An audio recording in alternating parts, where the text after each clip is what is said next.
Olá, amigos da Rede Nacional de Contabilidade, RNC. Temos uma novidade para todos vocês. A partir de hoje, inauguramos o RNC News. É um canal de notícias produzindo videocasts, podcasts sobre temas e assuntos importantes que afetam os nossos negócios e os negócios dos nossos clientes. RNC News, conversando com o mundo contábil. E como tema atual, importante, relevante, nós temos a reforma tributária. Na RNC, nós criamos um grupo de trabalho que está sob a coordenação de Adail Costa Júnior, da nossa associada Adail Costa. É um grupo de trabalho para acompanhar todo o processo de regulamentação da reforma tributária. A Adail já está trazendo alguns profissionais que atuam na área tributária para poder aperfeiçoar essa discussão, esse acompanhamento. Hoje ele vai estar conversando com o Paulo Henrique Pegas, que é tributarista, atua na área tributária, tem uma grande experiência, é professor, acadêmico, e vai conversar sobre o andamento da regulamentação da reforma tributária. A RNC News terá uma periodicidade ao menos mensal. Uma vez por mês nós vamos trazer temas aqui para poder conversar. E sempre que o assunto exigir e for importante e relevante, nós também faremos uma edição especial. Eu desejo boa sorte a Adail. Obrigado, Paulo Henrique Pegas, por sua disponibilidade de estar aqui conosco. Um grande abraço a todos e até a próxima. Obrigado, presidente José Félix Souza Júnior, nosso presidente da Rede Nacional de Contabilidade. Primeiro, queria aqui agradecer a oportunidade, e a honra de estar inaugurando o RNC News. Acredito que primeiro, de muitos, trazendo aqui para Adail Costa, trazendo aqui para Macaé esse início, esse pontapé inicial desse projeto bacana que a RNC está desenvolvendo, uma comunicação ampla, uma comunicação com toda a comunidade empresarial por todo o Brasil. Vai ser itinerante, vai rodar pelo Brasil todo, acho que trazendo a cultura, o ponto de vista de vários locais, e isso é o que traz e o que forma a Rede Nacional de Contabilidade.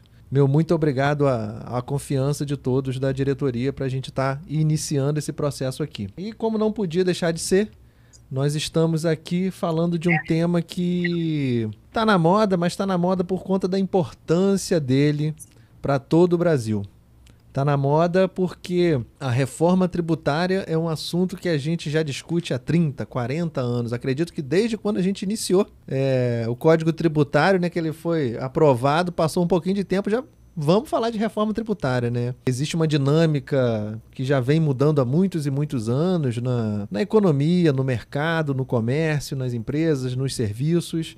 E isso é de extrema importância ser dinamizado também de como ele vai acontecer com a sociedade, como isso vai refletir na legislação. A gente tem aqui, a partir de agora, a reforma tributária, que foi aprovada no ano passado, com a emenda constitucional, e agora também já entrando na fase de regulamentação e trazendo aqui um grande, posso dizer até que um grande parceiro, um grande amigo, nosso professor Paulo Henrique Pegas.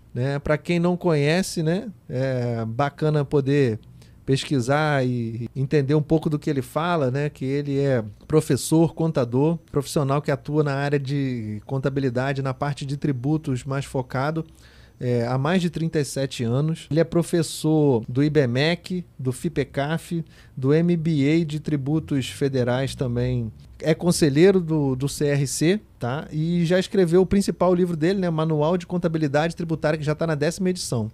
Então é um especialista, é um grande parceiro, é um grande amigo, e queria dar esse bem-vindo nesse pontapé inicial aqui, Paulo Henrique, com a Rede Nacional de Contabilidade. O meu muito obrigado em nome da Adail Costa, em nome da Rede Nacional de Contabilidade. Ô, Adail, obrigado aí a você, ao presidente José Félix. É uma honra participar aqui da inauguração, do primeiro RNC News, Vamos debater, porque é um tema novo, antigo, ao mesmo tempo. Na verdade, é uma reforma que se anseia ela há 35 anos, desde que saiu a Constituição, e agora acho que vai. Como você muito bem falou, tem a emenda constitucional, já está aprovada, já está na Carta Magna de 88, tem o projeto de lei complementar que o Congresso começa a debater agora no mês de maio, então tem muita coisa para a gente conversar aqui. Muito bom estar contigo aqui e fazendo já um briefing aqui para as pessoas entenderem o que é a Rede Nacional de Contabilidade. É uma rede de empresas contábeis espalhadas pelo Brasil. A gente tem uma abrangência nacional. Quase todos os estados a gente tem representantes, né, de empresas contábeis de renome, de empresas contábeis de qualidade e que podem atender o seu negócio por todo o Brasil. E entendo também que o quanto é importante esse debate da reforma tributária por estar falando do Brasil e da gente está participando disso porque a gente tem pessoas espalhadas pelo Brasil que têm um pouquinho do entendimento de o que acontece com a cultura de cada local. Então, a reforma tributária acredito que seja um ponto muito bacana da gente iniciar esse processo. E é isso, professor. Então, eu queria que você pudesse passar um pouquinho para a gente aqui inicialmente, né? Lembrando, já fazendo um pouquinho do histórico, né? Como é que já está se desenhando isso a partir da emenda constitucional, né? Quais impostos a gente vai ter, quais a gente vai deixar de ter, né? O que fala ali no overview, né? O que fala ali naquele parâmetro geral da reforma tributária, né? Bom, o sistema tributário, né? A carga tributária do Brasil e de qualquer país do mundo, ela tem basicamente 3 vertentes. Ela tem o consumo, que é a tributação dos bens e serviços. Ela tem o patrimônio e a renda, principalmente a renda pessoal, mas também alcança o lucro das empresas.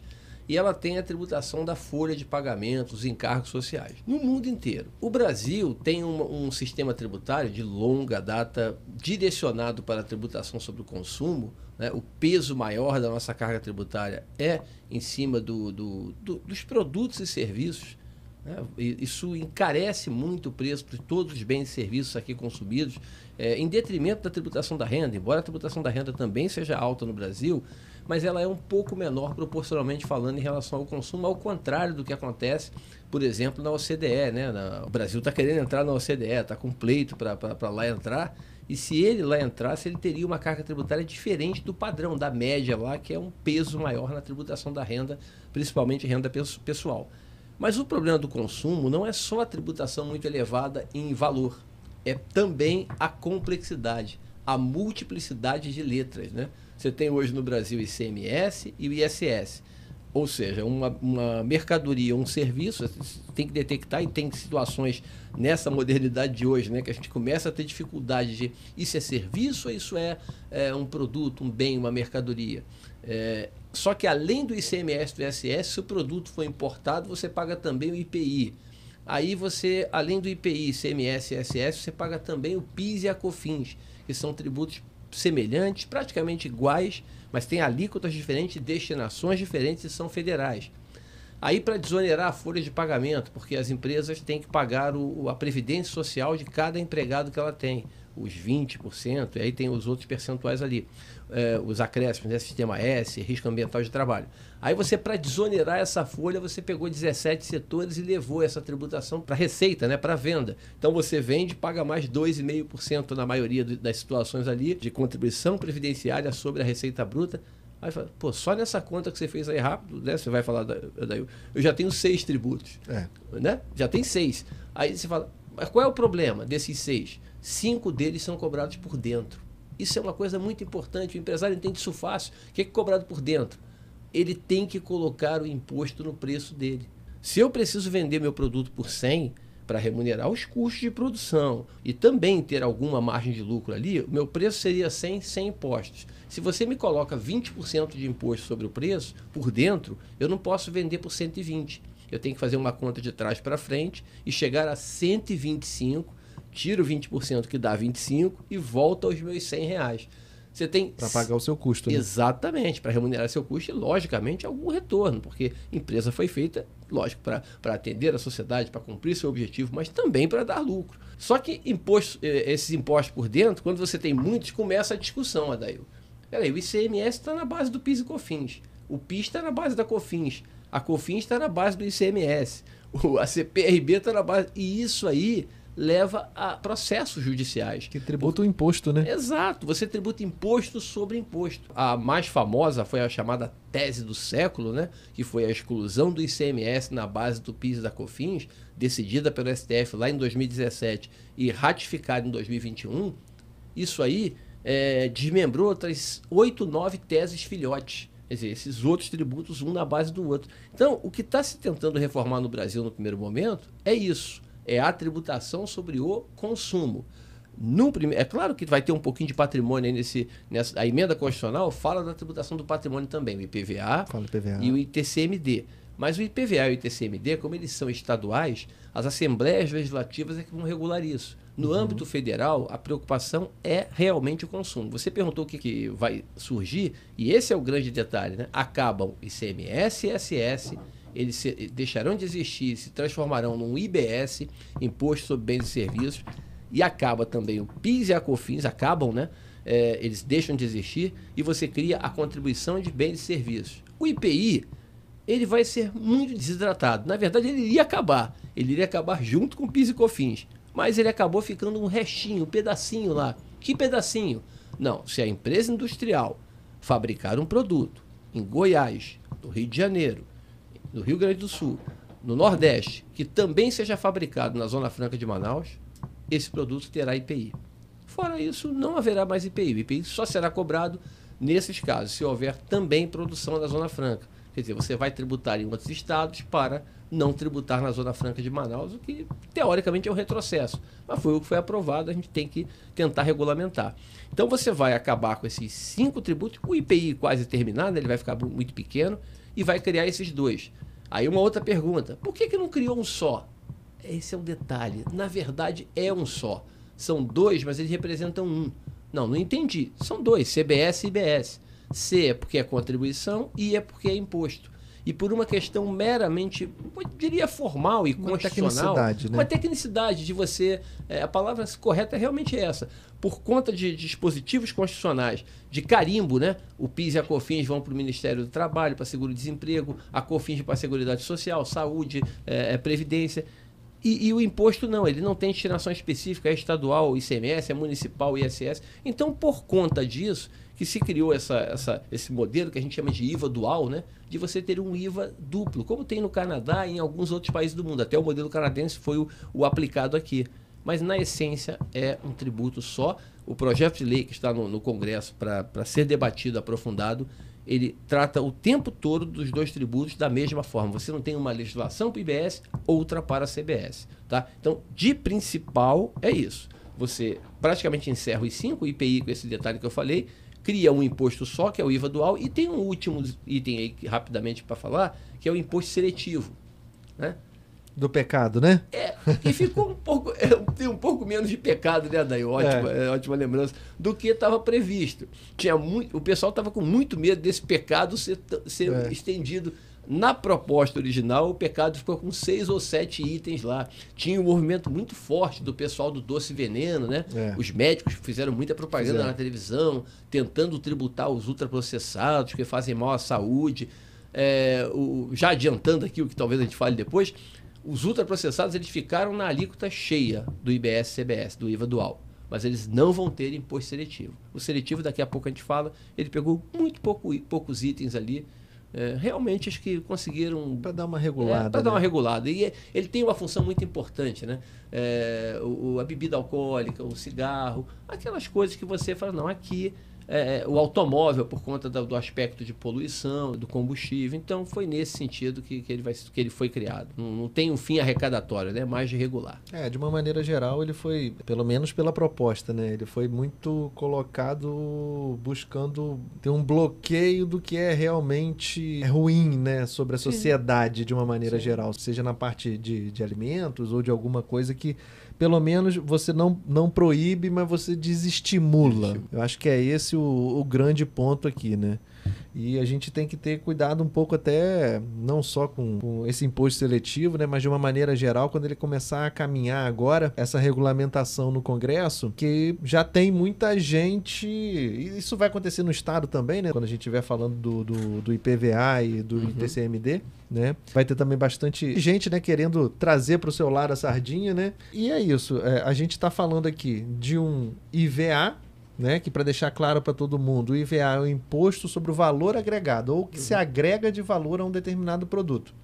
Né? Então, a gente tem um determinado item, a gente tem uma caneta. Essa caneta a gente está vendendo por R$2, né, no distribuidor. E se eu for vender ela para o consumidor final por R$5, o imposto que eu paguei nela quando eu comprei do distribuidor, eu vou abater nela. Então, eu vou pagar um imposto só sobre o valor que agregar em cima desse produto, desse item.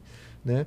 Então essa é a ideia do IVA. IBS e CBS basicamente são as tecnicidades, né? A contribuição e o imposto para a gente poder dividir entre estados e municípios e governo federal. Por isso que acabou se transformando em dual, né? E aí, seguindo nisso, o que a gente pode falar de uma certa equalização quando a gente regula a tributação, que você comentou aí? Mas estamos tributando muito o consumo, né? No que não é um padrão, né? Por que isso não é legal, né? Ficar tributando muito o consumo socialmente, assim, o que isso traz para a sociedade, né? Não é social, mas é para a sociedade. O que isso traz para a sociedade quando a gente tributa muito o consumo? Essa discussão é muito interessante porque o consumo, qual é o ponto principal dele? A tributação é igual, né? Evidentemente que uma geladeira, por exemplo, no Brasil hoje, ela tem mais de 50% por fora de tributo, pouco mais. Então, quando qualquer pessoa compra um refrigerador, seja ele o mais barato, que você, aquele de menor preço que você consegue comprar, eu não sei, R$ 1.200, R$ 800, R$ 900, seja um refrigerador daqueles mais modernos, 10, 15, existem, né, 20 mil reais, qualquer que seja ele tem uma tributação muito alta. Então, você está tributando igualmente contribuintes diferentes, né? Às vezes completamente diferentes. Às vezes um contribuinte que chegou ali comprou o seu refrigerador em 10 parcelas, 15 parcelas sem juros, se apertou todo ali para pagar cada prestação daquela ali, e uma outra pessoa que, graças a Deus, tem condição, comprou um refrigerador 5 vezes acima, mas com a mesma tributação e à vista, porque graças a Deus pode, não está em discussão esse ponto, ele pagou o mesmo tributo. Então, quando você tributa de forma pesada isso, você está ajudando a criar uma certa desigualdade, entendeu? Porque, por isso é que os países que têm maior nível de desenvolvimento e que aqueles países em que o sistema tributário ele contribui diretamente para um melhor IDH, para um melhor índice de felicidade, são aqueles países que têm o maior peso na tributação pessoal. Patrimônio e renda pessoal. Porque essa lógica daí, eu acho que é muito importante, né, com a nossa audiência qualificada aí, a gente passar isso. Qual é a lógica de você tributar mais a renda e o patrimônio pessoal? É a lógica de devolver para a sociedade o que ela te ajudou a construir. Porque todos nós, quando melhoramos a nossa renda e melhoramos o nosso patrimônio, a gente pode pagar um pouco mais. Não é em valor, é em percentual. Se eu ganho 100, eu posso pagar didaticamente 7%. Se eu passei a ganhar 150, dá para pagar 8%. Estou chutando, tá? É só para ter uma ideia. 209. Quer dizer, na medida que você aumenta a renda, não é só o valor, é a porcentagem sobre a renda. Mas por quê? Para devolver à sociedade. Não, mas fui eu que acordei cedo, dormi tarde, empreendi, me arrisquei e agora vou ter que... Não, eu sei, o empresário, a pessoa física, os artistas, todos que prosperam, né? Aquela pessoa vem de baixo. Todo mundo que prospera tem mérito, palmas para a pessoa. Agora, a sociedade ajudou. E a gente tem que devolver para a sociedade um pouquinho do que nós conquistamos, do que nós temos. E por isso que eu estou falando, os países mais desenvolvidos trilharam esse caminho. Eu dou o exemplo da Austrália e de muitos países da Europa, que você tem essa tributação da renda pessoal como destaque do conjunto da arrecadação de tributos, e você vê que eles têm um nível de desigualdade menor. A desigualdade tem que existir porque é natural de um processo de sociedade, de capitalismo. Tem um que tem melhor renda, outro que tem menor, da vida. Ela não precisa ser só tão distante como em alguns lugares acaba acontecendo. E o sistema tributário não vai resolver isso, mas ele pode ajudar.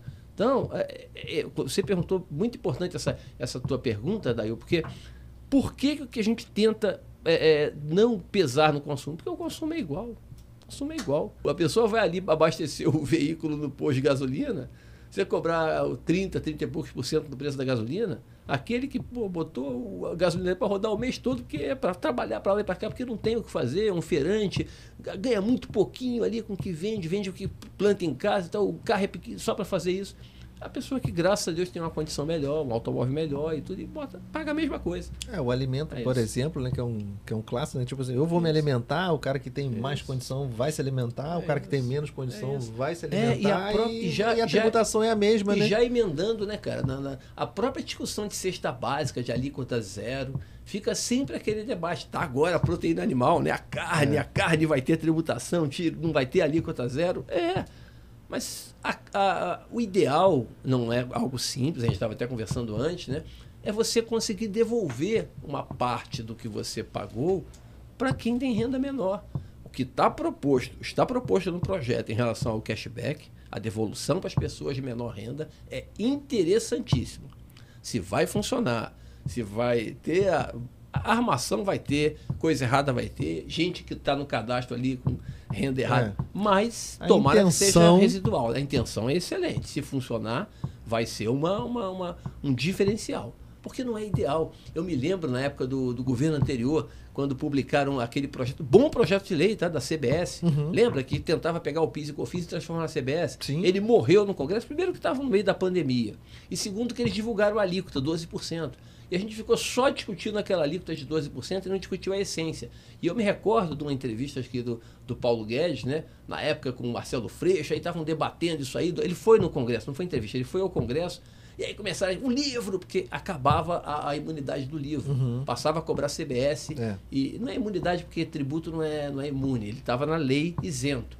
Passava a tributar COFINS, a CBS, sobre livro. E aí o livro, aí a população, o povo pobre. Aí o Paulo Guedes falou, não, a gente cria um mecanismo para devolver o imposto para a pessoa de menor renda. Aquela pessoa, tipo agora, né, que tem renda per capita de meio salário mínimo na família, a família de 3 pessoas com R$2.000 de renda, comprou o livro didático ali para os filhos de R$100 e tem mais 12, 15, 20 de imposto, eu devolvo até tudo para ela. Agora, aí ele brincou, eu não lembro o nome do deputado agora, esse tempo também não interessa falar, ele virou para um deputado e estava falando, você, por exemplo, quando vai no aeroporto lá e compra o seu livro, por que eu vou te isentar? Qual é o motivo que eu vou te liberar de pagar o imposto? Você, graças a Deus, tem condição de pagar o imposto. Comprar. Então isso é muito interessante, essa lógica. Tomara que a gente consiga avançar nesse ponto, porque se conseguir, daremos um salto qualitativo. Sociedade que dará um salto qualitativo. É importante desmistificar essa situação da reforma tributária também, tá, Dail? Porque essa reforma tributária não é uma reforma tributária do governo A, B ou C. Não é a reforma tributária, é do governo Lula. Não é do governo Lula. É do governo Bolsonaro. Não é do governo Bolsonaro, é do governo Temer. Não é. É uma proposta que veio da sociedade, em algum governo vai ter que ser aprovada. Alguma hora, né? Não tem como aprovar a reforma e falar assim, não, aprovou no momento que não tinha. Não, tem que ter governo, algum governo. Então, mas não vai ser do governo Estado de exceção é que não vai. É isso, exato. É importante. E nem pode. Nem pode, né? É importante que a sociedade entenda isso e não deixe nenhum político de nenhuma corrente puxar o pedaço para si, dizendo que foi esse aqui que fez, não foi. É a sociedade que está construindo esse processo, tomara que ele avance. E é interessante que você colocou, e até essa própria questão do próprio cashback, né, uma forma de retornar. Né, muitos países acabam se utilizando da própria tributação sobre a renda pessoal como um cashback, né, porque você acaba reduzindo a carga tributária para quem tem menos recurso, ou até mesmo zerando, né, em algumas condições, e aí pode até ser que aconteça, né, um cashback e até associado com alguma renda extra para aquela pessoa ou família em dificuldade. Então, assim, acho que faz parte desse contexto a gente trazer isso justamente para estar explicitando que a reforma tributária ela tem um cunho, eu não gosto de usar muitas vezes a palavra social, mas um cunho para com a sociedade. É isso, excelente.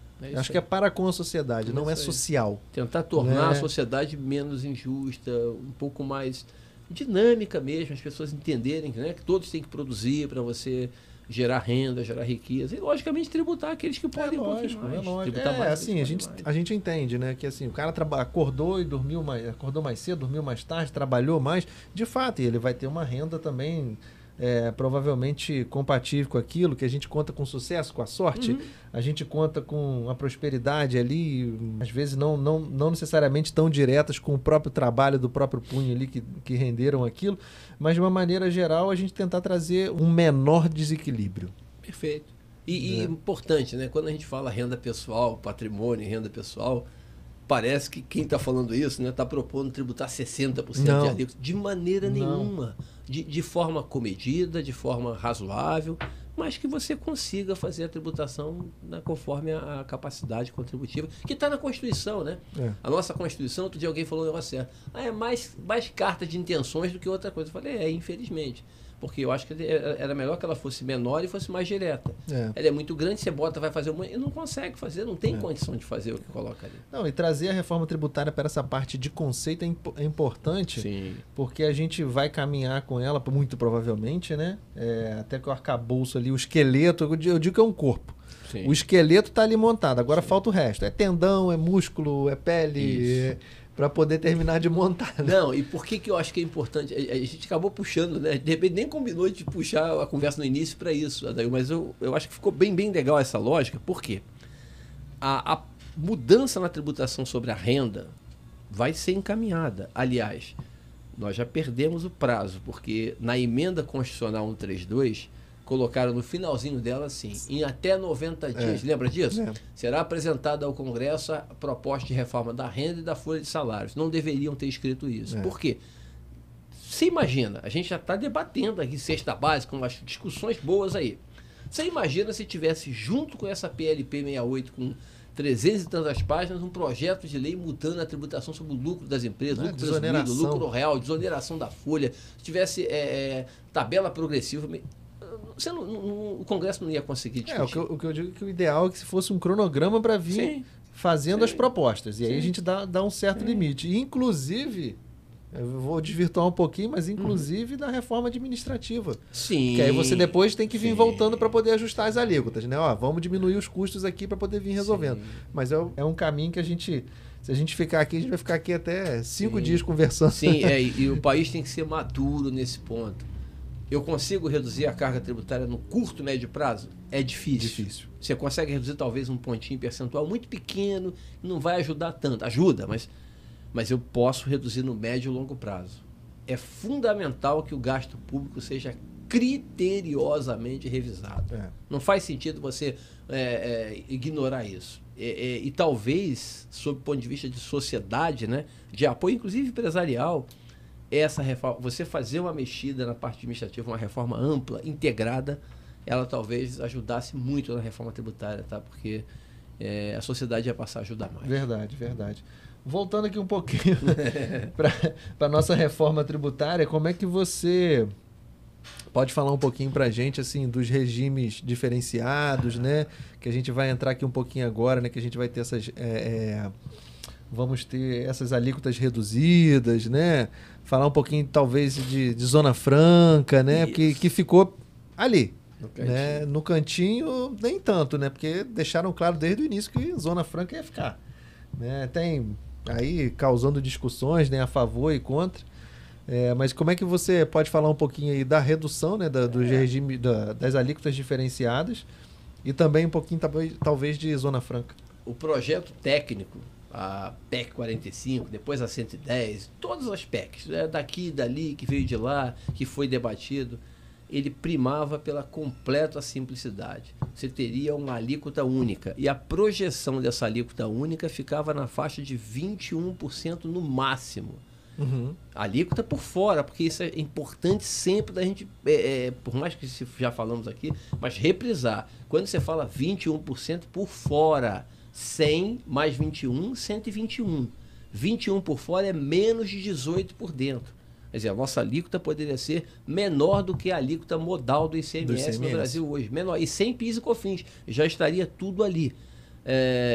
Se todo mundo pagasse 21. Aí você começa. O projeto chega no parlamento e é natural, a gente entende isso, sem aspas. São os legítimos representantes do povo. O povo brasileiro está ali. Né? O povo brasileiro escolheu os deputados, deputadas, senadores, senadoras, com estilos, linhas diferentes, representando segmentos diferentes da sociedade. Eles estão ali. E aí tem um pedido daqui, um pedido dali. A alíquota, tanto é que a alíquota hoje de 21,5%, ela inicialmente projetada, não é a alíquota final ainda, é 26,5%. Aí começa. O meu segmento necessita de uma tributação favorecida. E aí concedeu redução para alguns segmentos que vão ter alíquota de 40%. Em vez de 26,5%, se fosse 26,5%, pagaria 10,6% de alíquota. Uma coisa que eu acho que ainda não caiu a ficha, mesmo em quem entende muito, mesmo em alguns debates e algumas apresentações, eu percebo isso, tá, Adail? A tributação de novo, nossa audiência qualificada, é importante refletir isso. O tributo sobre o consumo não é da empresa, ele é do consumidor final. Aí você fala assim, mas eu tenho minha loja comercial aqui, como é que não é meu? Se eu aumentar meu material de construção para 110, por causa do imposto, era 103, o consumidor que vai pagar. Sim, Mas ele já paga hoje. Quando você vende por 103, já tem os tributos por dentro ali. Se a carga aumentar, é porque realmente a reforma aumentou. Eu acho que no caso do comércio não vai aumentar. Está só fazendo esse parêntese rápido aqui.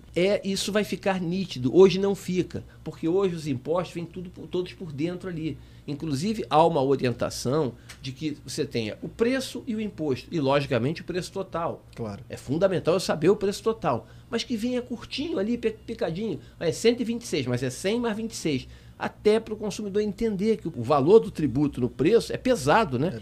Nesse 26,5 é pesado. Mas aí você começou o lobby para 10,6. Aí entra educação, saúde, e todo mundo tem justificativa. Todo mundo. Né? Todas as profissões, todas as carreiras dos profissionais liberais tentaram reduzir para 40, conseguiram 70 de alíquota, né? 18,5 se for respeitar esses 26,5. Tudo tem justificativa. Eu me lembro de um representante da Associação Brasileira de Supermercados no Congresso defendendo produtos de limpeza que são usados pelas famílias de baixa renda. Tudo tem argumento. A carne. Eu me recordo até de uma defesa em relação a biscoito, pães industrializados. Não, mas isso aí a indústria queria cobrar, inclusive, seletivo, né? Aí essa turma defendendo uma alíquota reduzida, sabe por quê? A pessoa falou assim, ó, num debate, não, porque, rapaz, a pessoa comeu um biscoito recheado, o wafer, que vocês estão falando tão mal aí, querem tributar mais, a pessoa fica feliz, levou para o lado psicológico, jogou a psicologia no meio. Quer dizer, então, defesa para você reduzir, você tem sempre.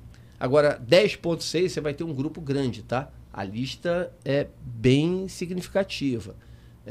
E ao mesmo tempo... Você diz agora 10,6 nessa redução maior, né? Eu estou admitindo. A gente tem isso. Deixa, isso. Vamos lá. Vamos arrumar cá. São 4 alíquotas. 4. São mais de 4. Tá? Vamos arrumar 4 primeiro? As 4 principais. Isso. 26,5. Isso, que é a principal cheia. Isso. Quem vai pagar 26,5? Todo mundo que não tiver no diferenciado. Se não tiver benefício, não tiver diferenciado. Qualquer atividade. Até eu estava vendo outro dia, transporte aéreo. Eu não achei transporte aéreo em lugar nenhum. Eu também não.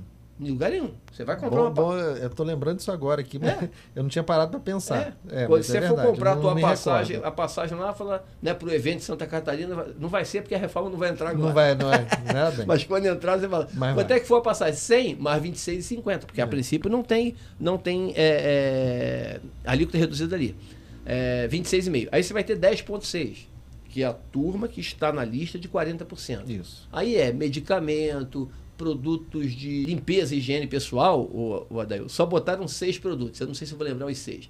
Sabonete, escova de dente, creme dental, aí sabão em pedra. Não entrou sabão em pó. Sabão em pedra, água sanitária e o outro fugiu aqui. Mas não é detergente nem desinfetante. Para falar de alguns, o detergente, desinfetante, aquele multiuso, aquelas coisas, todas vão ter tributação normal. Aí você tem ali serviço de educação. Aí, por exemplo, educação entrou, eu brinco sempre, né, da pré-escola até o doutorado. O regular. Né? Curso de línguas, por exemplo, não tem. Isso é uma coisa interessante. Eu estava conversando com um amigo ontem, ele estava falando disso. Na Argentina tem um percentual da população muito maior que fala inglês e espanhol. Espanhol sim, porque é a língua deles. Mas que fala inglês. Falei, no Brasil o percentual da população que fala inglês e que fala espanhol é baixo. Então a gente, em vez de incentivar isso, a gente pune. Porque vai tributar as escolas de línguas a 26,5. Por isso que eu estou te falando, argumento tem para tudo. O que eu gostaria imensamente é que nossos representantes, repito, legítimos, sem qualquer aspas, eles pensassem no todo. Se é para reduzir, reduz aqui. Porque eu tenho que pesar. Se for para reduzir para tudo, a alíquota modal vai acabar aumentando para 40 e poucos %. Mas aqui, só voltando, na educação ficou apenas o ensino regular. Aí você tem alimentos para consumo humano. Você tem a cesta básica, né? Que é a alíquota zero, que é a quarta alíquota que a gente já vai falar aqui. Isso. Quer dizer, 40, 10,6, alíquota zero. Na cesta básica entraram 18 itens. Por exemplo, produto hortícola, as folhas, né? A fruta, o ovo, arroz, feijão, farinha, a margarina, manteiga, óleo de soja, está tudo lá na alíquota zero. O queijo está no 10,6. A proteína animal, a carne de frango, porco, peixe, está no 10,6. O salmão não está no 10,6. Eles tiraram o salmão, por exemplo, o atum. Eles conseguiram separar isso aí para 26,5. Mas aí tem alguns alimentos aqui com 10,6, como eu falei, né? Os que não estão aqui estão com 26,5, que, por exemplo, eu falei do biscoito aqui, dos pães industrializados, tudo é 20. O pão, por exemplo, na cesta básica está lá, pão, feito com um fermento. Pô, ele deixa muito nítido ali que é só o pão de sal.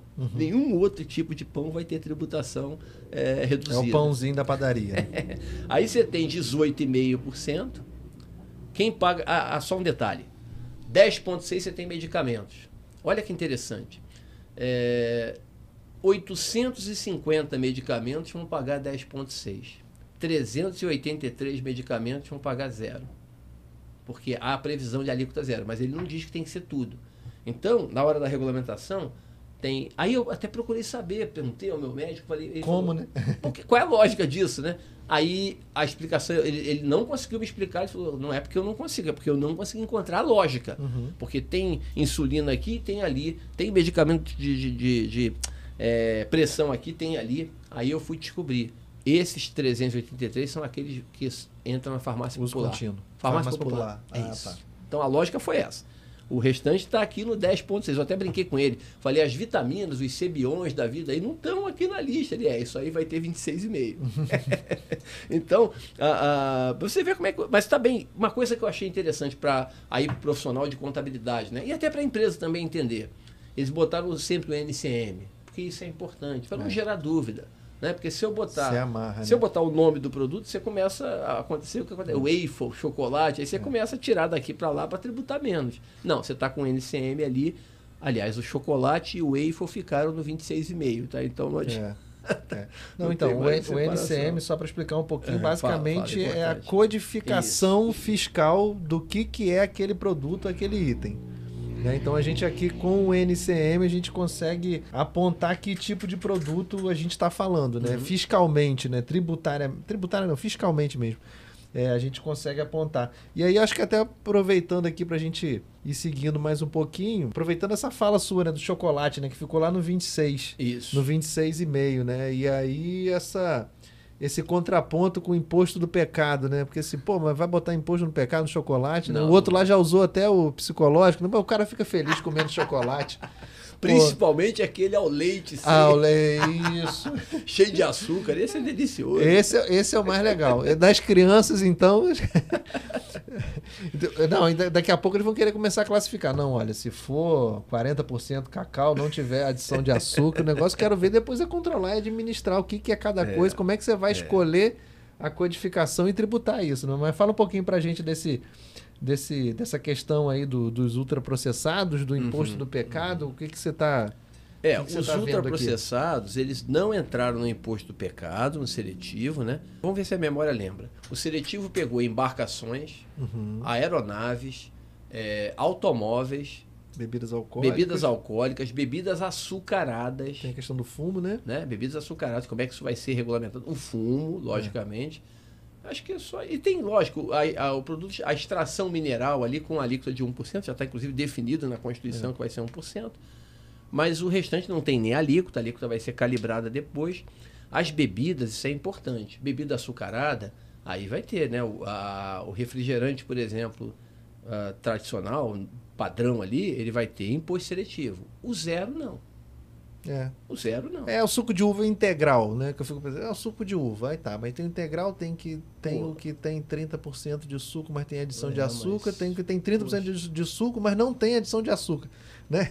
Mas os médicos, eles entendem disso melhor do que a gente, mas eles comentam sempre o seguinte, cara, você pega 1 litro de suco de uva, pessoa que é diabética, fala assim, sem açúcar, bebe um copo por dia para você ver como é que você vai...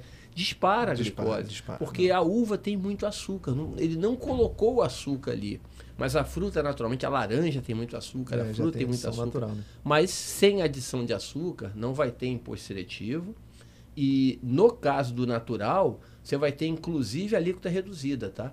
Essa alíquota de 10,6 está lá escrito, se o suco não tiver edulcorante e açúcar, qualquer adição, for natural, você vai ter uma alíquota reduzida. É interessante. É porque aí, lógico, a gente está falando de uma pessoa que tem diabetes. Mas com orientação, com explicação, acho que pode ser interessante. Como eu falei, não tem certo e errado. Justificativa tem para tudo. Mas só uma coisa que eu acho importante, Adail, também passar rapidamente aqui nessa definição de alíquota. Você está falando muito bem aí do imposto de valor adicionado. Ele é valor adicionado, mas vamos pensar numa escola. Você tem um colégio, e o colégio cobra mensalidade de R$1.000 do seu aluno. Então ele vai pagar o seu IVA de 10,6, não é ele que vai pagar, é o aluno, né? A minha mensalidade é 1.000, eu vou cobrar 106, vai ficar 1.106. Mas aí, para prestar esse serviço, eu tenho, lógico, meus professores, minha equipe de apoio, e eu tenho gasto, material de uso, né? E consumo, cadeira, mesa, quadros, pilô, aquelas coisas todas que as escolas têm para prestar um ótimo serviço de educação. Vamos fazer a conta rápida aqui de cabeça. 200. Eu gastei 200 para prestar esse serviço e a minha receita foi 1.000. Esses 200 que eu comprei, esse material, eu comprei com 26,5, porque isso não está na alíquota reduzida. Então, 26,5 dá R$53. Eu comprei por 200 mais 53, 253. Esse 53 eu reduzo dos meus 106. Você entendeu? Eu não vou aplicar, porque aqui não é valor adicionado. Isso até é uma crítica que os acadêmicos têm debatido, né? Discute também sobre a tributação sobre o investimento em determinados nichos, né? Eu ouvi uma colega tributarista escrevendo um artigo dizendo, esse IBS, CBS brasileiro não é um IVA. Aí ela deu esse fundamento, porque o IVA, num ponto ela tem razão, eu não gosto, por isso porque que eu falei. A compra pela venda e só aí. Por isso que eu falei que eu não gosto que é o agregado, errado, é verdade. Mas não é só no Brasil, não, é no mundo todo. No mundo todo. Porque é o seguinte, só tem IVA efetivo no mundo todo, por exemplo, na Nova Zelândia, é uma alíquota só. Se tiver uma alíquota só, não tem discussão, porque aí é realmente valor adicionado. Mas se tiver várias alíquotas, infelizmente, não é valor adicionado, é entrada e saída. Mas, olha só, uma coisa importante, é exatamente o imposto que você pagou. As empresas que hoje, por exemplo, estão no lucro presumido, né? Elas falam, agora eu vou tributar. Vai, mas tudo que você compra que tiver IVA, ou quase tudo, a gente tem que talvez ver alguns pontos ali, mas o IVA que tiver destacado no documento, você toma crédito. Você não precisa saber se é presumido, real, se é cumulativo, não cumulativo. Tem IVA ali, aquilo ali você vai receber de volta depois. Você paga na sua compra e pega de volta. Então tem que fazer a conta. As empresas, né? Você vai se apropriar daquele crédito ali na hora quando você for fazer a venda. Você quer ver uma coisa interessante? Dispositivo médico, tá lá, alíquota 0. Aí botaram lá, aparelho de ultrassom. Vamos ser sinceros, qual é o efeito prático de colocar a alíquota 0 para aparelho de ultrassom? Só se nós comprássemos o aparelho de ultrassom, pessoa que tivesse condição, um bom recurso financeiro, para deixar em casa. Não, né? agora porque eu tenho um parente aqui, um amigo que é médico, é enfermeiro, e ele sabe fazer esse exame, ele vem fazer na minha casa o meu. Só se for isso. Porque quem compra o aparelho de ultrassom é a Redditor, é um hospital, é uma clínica. E essa empresa, ele vai se acreditar ele vai se acreditar a 0, porque ele não vai ter crédito. Hoje, se tivesse crédito, ele vai abater do imposto que ele iria pagar. Exato. Aí quando eu te prestar o serviço, eu te cobrei 1.000 na ultrassom didaticamente. Eu vou te cobrar 1.000, e aí não é alíquota reduzida, né? 1.106.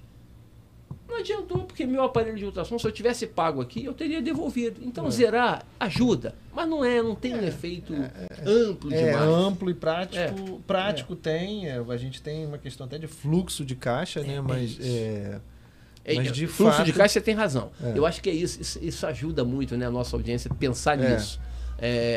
A redução de alíquota ajuda. Por exemplo, profissional liberal. Né? Eu sou profissional liberal. Eu lutei por essa alíquota aí. Eu pergunto, você trabalha para quem? Não, eu não atendo pessoa física, só atendo empresa. E não atendo empresa pequena, só empresa de lucro presumido e lucro real. Seu cliente vai pagar imposto, sinceramente, vai se apropriar do crédito e para ele é bom. Essa luta toda para você reduzir para 18,5 ajuda, claro. Em vez de eu cobrar 1.265, eu cobro 1.185. Mas os R$80 que o teu cliente pagou a menos ou a mais, ele vai recuperar. Você recupera fluxo de caixa, como você falou. É fluxo de caixa. Então não tem um efeito. Se você atende pessoa física, não. Aí realmente diminui teu preço. Não, e até interessante também, você falou, assim, por conta dessa didática para falar para o pessoal, né? Assim, quando a gente fala por dentro e por fora, se o item hoje custa R$100 e ele tem a tributação, vamos dizer assim, de, sei lá, 30%, para a gente usar um número mais fácil. Um número fácil aqui, a gente está falando que o valor que ele venderia seria 70. Né? E se eu botasse a tributação e voltasse agora, nesse momento, com a tributação dos 30%, ele venderia 70 mais 30. Né? 91. Baixou o preço. Baixou. Então, olha que coisa interessante. Então, olha como é que isso passa a ser didático, né, na hora de apresentar. Isso, quando o empresário compra e ele vende para outra empresa, de fato, a outra empresa vai se apropriar do crédito.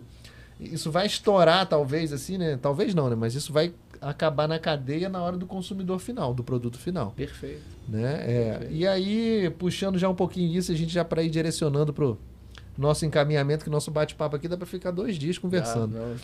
Mas a gente falar um pouquinho aqui do que você enxergou assim, do que não vou dizer que não ficou legal, né, isso. Mas talvez algum setor que você acredite, não digo nem um setor específico, mas de repente uma área que talvez não tenha sido interessante, pelo menos como um comparativo do que existia antes, né? Pô, a carga tributária vai aumentar, né? Aparentemente, né, a gente tem o que pelo menos me aparenta que é na área do comércio ali a gente vai ter um certo equilíbrio, né? Na indústria também, serviço que eu acho que hoje está falando aqui que a gente tem talvez um aumento da carga tributária, né? E aí o consumidor final talvez possa estar desestimulado um pouco a comprar, né? De um serviço novo. Né? O que você pode falar um pouquinho para a gente aí? O que você está vendo? Como é que você está entendendo? O comércio e a indústria tendem a ganhar. A minha percepção é que a indústria, principalmente aquela que trabalha com IPI, que tem IPI hoje, né? Outro dia eu estava fazendo um trabalho com meus alunos lá e eu vou pesquisando os segmentos, né, para eles pesquisarem preço, para chegar até o consumidor. Aí botei raquete de tênis, foi o exemplo que eu dei. A raquete simbolizando todo o material de esporte, bolinha de ping-pong e tudo. Sim. 13% a alíquota de IPI.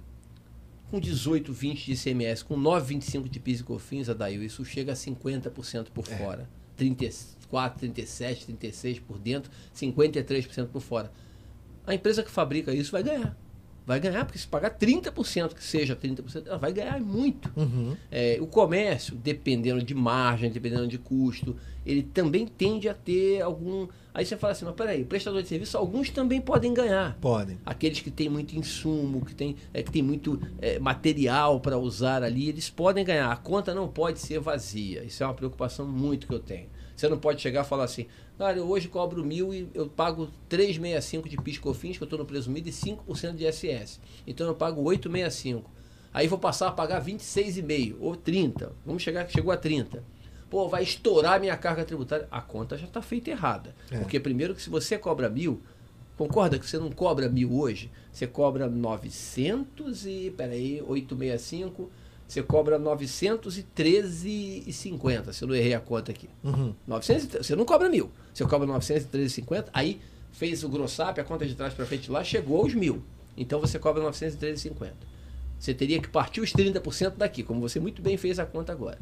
Sem crédito nenhum. Com crédito, você tem que tirar o crédito que você comprou ali. Então, tem que fazer. Mas mesmo assim, você perguntou quem vai ser prejudicado. Eu tenho a percepção que o prestador de serviço tende a ter um aumento na sua carga tributária. Muito menor do que tem gente chorando aí. E, logicamente, fazendo lobby para tentar ter redução. Mas ele tende a ter um aumento na sua carga tributária. É natural que tenha, né? No mundo todo você não tem essa separação. Quando a nossa audiência qualificada, muitos, né, vão para o exterior, eles veem isso. Quando eles vão comprar Pô, fui para a Europa, vou assistir uma peça de teatro aqui, um show. Eles veem que a tributação 100 euros mais 20. É isso. Ele paga 20. Aqui no Brasil, se você for fazer a mesma coisa, vai te cobrar 10, 12%. Faz sentido um serviço ter uma tributação menor do que a geladeira, que a gente deu exemplo aqui, ou um produto que você consome? Não teria tanta lógica isso. Então, a tendência... Aí o prestador de serviço, qual é a alegação dele? Pô, mas a minha folha de pagamento é absurda a tributação. A indústria e o comércio tem uma folha menor. Então, ele puxa para o outro lado. Por isso que eu tenho uma preocupação grande da reforma completa. É que não dá para fazê-la completa porque é muita coisa para discutir junto. Muita coisa. Mas eu não queria ver a reforma isolada, porque aqui é provável que o prestador de serviço pague um pouco mais. Mas na hora que a gente conseguir arrumar, eu acredito que vai se arrumar, tá? A reforma pela equipe técnica, não por questão política, pela equipe técnica, eu acredito que eles vão apresentar um bom projeto de folha de pagamento, de folha de salário. Sobre a folha, né? Você recupere um pouco ali essa perda, eventualmente, que o prestador de serviço vai ter. Agora, o uniprofissional, por exemplo, o profissional liberal, que tem uniprofissional com valor pequenininho e que fatura muito. Porque quando você cobra um uniprofissional, você fala assim, cara, eu vou cobrar didaticamente R$100 por mês de você, e, né, se você optou ali, ok. Aí você tem 2 empresas com 2 sócios. Só que esses 2 sócios aqui da primeira empresa, graças a Deus, eles têm um baita nome, um baita peso, eles cobram muito caro pelo seu serviço. Os outros têm um pouco menos cobram mais barato. Mas os dois pagam 100, né? Mas os dois pagam 100. Então, esse que ganha muito, ele tende a pagar um pouco mais. Um pouquinho da justiça / injustiça tributária. Você né? acaba resolvendo indiretamente isso. Não, é verdade. Agora você vai ter... Tem muita luta ainda, muito caminho para percorrer, né? A gente estava falando das alíquotas, 40... admitindo os 26, né? Era melhor a gente usar 30 como padrão, só para ficar mais fácil. Vamos admitir que chegue a 30. 30, 12, 21, profissional liberal, 70%, né? 30, 21, 12 e 0. Aí você fala assim, acabou? Não. Porque aí começa. Locação. Muita gente tem imóvel, né? Quanto é que eu vou pagar? A princípio, 24, que é 80% da alíquota de 30. É muito mais alto do que paga hoje. Aí você continua ali. Hotel. Locação não paga nada. Praticamente nada, né? Hotel, parque temático, quase nada. Hotel, parque aquático, parque temático, os parques em geral, bares, restaurantes, lanchonete, vai ter uma outra alíquota que não se sabe ainda. Ele vai tentar calcular quanto você paga hoje e fazer uma projeção. A gente tentar calibrar, né? Está com muito medo dessa conta, porque às vezes os custos são diferentes, né? E você vai fazer uma conta só. Inclusive, hotel e parque temático vai ser uma conta só. Uma alíquota única. Você vai restaurante que seja elegante, chique, né? E tal, que o cara come, sei lá. Exato. Né? Uma picanha nobre, um escargot, não sei. Não, e interessante, o bar, restaurante... Mas a lanchonete ali, né? Que vende o bar, sanduba. restaurante, lanchonete, a cobrança vai ser cumulativa. O hotel, o parque aquático vai ser não cumulativo. Não cumulativo. Olha só. Tem muito detalhe por dentro. Dá até calafrio. Cumulativo e não cumulativo. E isso realmente já traz uma mudança. E eu acho bacana também, e aí acho que é importante falar e deixar claro para o empresário que vai demandar, já a partir de agora, a gente já começar a trabalhar e entender quais são os aspectos e quais os caminhos que essa reforma tributária vai trazer, né? Para o que a gente vai pensar, justamente para trazer um embasamento estratégico para o trabalho que a gente vai fazer. A estratégia tributária, né? Como é que a gente vai trabalhar a nossa área tributária e fiscal dentro das empresas? Como é que o contador vai estar atuando em cima disso, né? Olha, o contador, parece lobby de contador, né? Você está fazendo lobby? Não é. Eu estou falando da realidade. É verdade. O profissional de contabilidade qualificado, e você sabe que, infelizmente, não podemos falar todo contador está... Infelizmente, não. Mas o profissional de contabilidade qualificado, e, por exemplo, os que estão na RNC, eu tenho certeza que estão nessa lista, tenho certeza, ele é fundamental nesse momento, Adailton. Por quê? A partir do momento que o PLP 68 for confirmado no Congresso, for sancionado pelo Presidente da República, você já tem elementos, ainda que não tenha as alíquotas ainda. Sim. E não vai ter, não teremos elas agora. Sim. Mas você já começa a ter elementos para fazer um planejamento do negócio. Vou falar um rapidinho aqui já para debate, para pensar, né, para reflexão, para o empresário refletir. Em 2027, 2 de janeiro de 2027, 1º de janeiro, mas primeiro é feriado, entra a reforma tributária, entra o PIS, a CBS. Vamos admitir que a alíquota fique em 9%, que é uma estimativa por alto ali. Acabam PIS e COFINS, entra a CBS. Aí você tem um comércio. Eu quero abrir uma nova filial. Tá. Se você abrir uma filial de supermercado hoje, ou de qualquer empresa comercial, tá? Você não tem crédito de quase nada do que você vai botar na loja, né? Você não tem crédito do check-out, não tem crédito do computador, daquela... Tudo que você bota, você tem que ter prateleira, nada. O laticínio, nada. Frutos e legumes, nada. Todo o material de apoio não tem crédito. Não tem. As gôndolas, né? Nada. Quando chegar dia 2 de janeiro, você vai ter crédito. Então, eu não estou dizendo que o empresário tem que adiar o seu investimento, não é isso.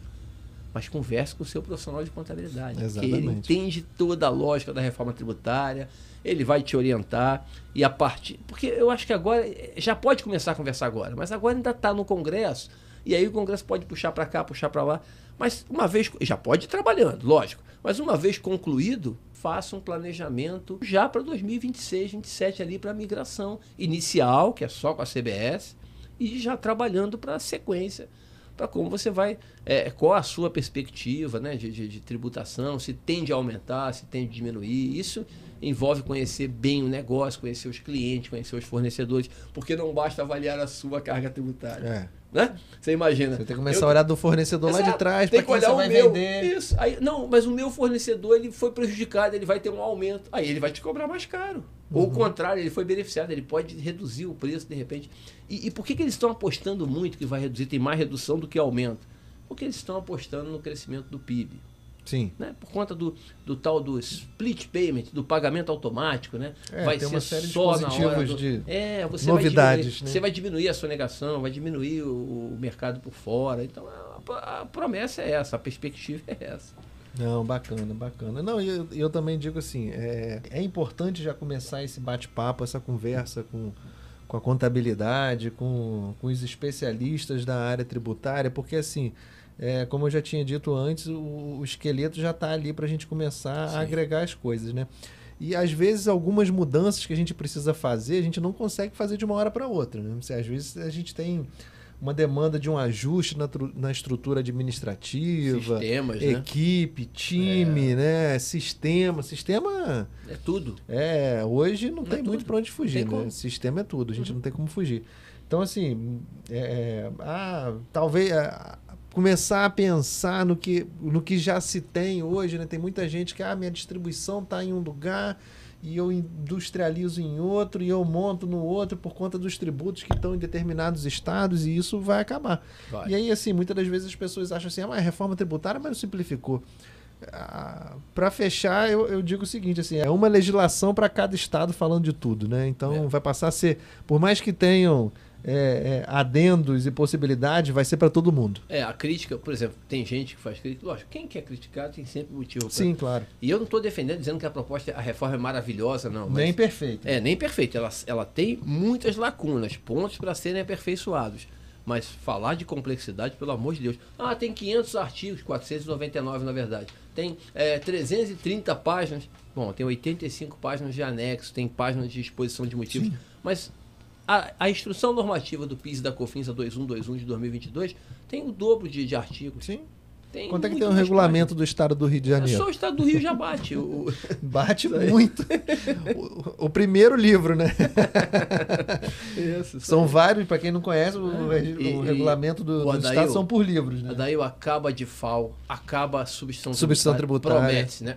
Existe um risco ali de continuar para alguma coisa. Mas eu tomara que isso seja só uma pequena ameaça que não prospere. E vai acontecer para todos. Acaba. Não vai ser para o Estado do Rio ou não para o Estado de São Paulo, é a favor do Estado do Pará ou de qualquer outro estado que seja. Hoje você sabe disso. Qualquer mexida vai ser para todo mundo. O simples, o microempresário que está aqui e ele por acaso, eu vou comprar eu vendo mate. Aí vou comprar o copo para botar o mate do Espírito Santo. Legal, chega aqui, tu tem que pagar o DIFAL. Mas eu estou no simples. Não, mas olha só, veio de outro estado. Mas eu estou no simples, o ICMS está dentro. Não, isso aí é uso e consumo. Não, até pouco tempo o vasilhame tinha cliente que pagava o ICMS do transporte do vasilhame, que ele ia lá, enchia e voltava. Aí não dá. Olhar, enchia e voltar. Aí agora já conseguiram não ter, mas enfim, até lá já foi muito tempo pagando imposto. Mestre, bem, a gente já vai encaminhando para o final aqui, deixar aqui já de bate pronto o meu agradecimento aqui pela sua disponibilidade, pela didática apresentada, sabe que a gente gosta muito da forma como você expõe. Acredito que você vai participar bastante com a gente no grupo de trabalho da RNC, no grupo de trabalho da reforma tributária. A gente já pode combinar aqui, se você quiser. Claro. Nem falei nada contigo antes. Assim que sair a aprovação, a gente faz outro. Aí, ó. Né? Já é bacana, hein? Já podemos combinar. A gente pode até falar, lembra que a gente falou que podia aumentar? Já rever, né? Pra ver onde é que a gente errou e onde é que a gente acertou. Exato, fazer um placarzinho. Deve ser aprovado. Tomara que seja aprovado esse ano, a gente marca. A gente faz tem uma discussão se vai antes da eleição municipal, vai depois. Estou vendo lá, já o valor saiu ontem ou hoje, que tá parado já tem um mês lá, né? E tal. Eu falei, mas tem lobby, tem eleição, enfim, tem férias legislativas. Falei, tem muito papo. Uma hora também vai dar uma acelerada também. Enfim, vamos acompanhando. Deixar aqui o meu agradecimento para a Rede Nacional de Contabilidade pela confiança, né? Fazer esse primeiro episódio aqui, esse primeiro vídeo aqui para a RNC News, né? Então, minha gratidão aqui para toda a diretoria, para toda a Rede Nacional de Contabilidade, né? O meu agradecimento a todos vocês. Meu agradecimento especial ao professor, né? Que já um amigo aqui, né, que a gente já se conhece, já trabalha já há muito tempo, né? E pedir para deixar suas palavras finais, além de deixar o nosso agradecimento aqui para você. Obrigado, Daí. Obrigado ao presidente Zé Félix aí que abriu o nosso podcast aí, a toda essa nossa audiência qualificadíssima. Muito obrigado. E vamos acreditar na reforma tributária, porque 35 anos, 88, 23, 24, 36 anos, na verdade, né, que saiu a Constituição. A gente já lutou tanto, nosso sistema tributário ele foi piorando ao longo do tempo, né? Porque toda vez que você precisava emendar, você fazia uma emenda e piorava. Tapava um buraco, abria outro. E ele ficou caótico. O sistema tributário hoje ele é disfuncional. O brasileiro é criativo, né? Não, exato. E aí dificulta. Qualquer atividade empresarial, ele tem um risco enorme. Você está ali e de repente você sofre uma autuação. Eu não sabia que eu estava fazendo isso errado. Certeza, e não é desqualificação do profissional. O investimento do estrangeiro, né? Imagina. É muito difícil, muito difícil. Então, a reforma tributária prima pela simplicidade. Tem coisas para consertar? Tem, bastante. E a gente, até esse trabalho da RNC junto à reforma, tentando, é fundamental até para a gente orientar tecnicamente, falar, ó, não vai aqui que isso aqui, sabe, isso vai dar problema. Se você deixar ali sem policiamento, vai vir torcida do Inter ali, torcida do Grêmio, eles vão juntar, vai dar confusão. Então, faz uma prévia, resolve isso aqui, a gente bota um murinho ali que resolve isso. Aqui é a mesma coisa, ó, isso aqui, se deixar assim, vai dar litígio, vai dar discussão na justiça. Então, a ideia é que todos nós possamos contribuir e os empresários que, meu segmento, mostrar o dado dele, por que ele entende isso para o profissional de contabilidade, porque o profissional de repente vai explicar ele vai entender diferente. Sim. Às vezes ele está com a visão, porque algum outro falou, sem a informação completa, qualificada, e a mensagem principal e final é essa: procure informação qualificada. E o profissional de contabilidade, pelo menos os da RNC, eu garanto, estão preparados para dar essa orientação para o empresário. Muito obrigado, mestre. Foi um prazer ter esse bate-papo contigo aqui. Recebeu. A gente sabe do trabalho, né? Até você chegar aqui para a gente fazer isso tudo aqui. Então, carinho com a Rede Nacional de Contabilidade, né? Acredito que também a gente vai ter mais trabalho aí junto com esse grupo de trabalho aí e trazendo clareza para a sociedade de uma maneira geral, trazendo os aspectos individuais de cada região, de cada cultura, né? Então, acredito que seja isso. Canequinha sua, caneca nossa aqui pro nosso primeiro episódio. Isso aqui vai virar clássico, hein? É do primeiro episódio, né? Tá aqui, nossa caneca da RNC com RNC News. Bela caneca. É isso, mestre. Ó, meu muito obrigado. Um grande abraço a todo mundo. Alegria. Fiquem todos com Deus e alegria.